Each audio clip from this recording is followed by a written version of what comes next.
Padova si doterà di un PEBA e lo farà entro settembre. Se non avete mai sentito nominare un PEBA in vita vostra avete solo ragione, perché si tratta di una misura decisa da una legge di 33 anni fa e che praticamente nessuna città porta a compimento, il piano delle eliminazioni delle barriere architettoniche.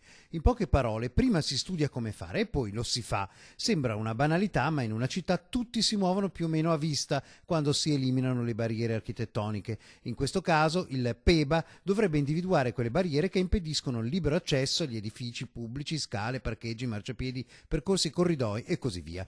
E serve non solo per chi ha disabilità, ma anche, per esempio, per gli anziani che hanno problemi di deambulazione. Questo è uno strumento che non va solo a rivolgersi a persone con disabilità, ma anche a chi col tempo può avere limitazioni di mobilità.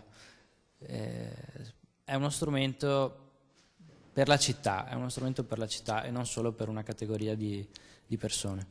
Il PEBA fa proprio questo, quindi mappatura, un censimento, un piano delle barriere esistenti ad oggi in città, le classifica tipologia per tipologia e individua una strategia per poi affrontarle e superarle. Il piano sarà redatto dopo aver ascoltato i cittadini anche attraverso l'uso dell'app Padova Partecipa.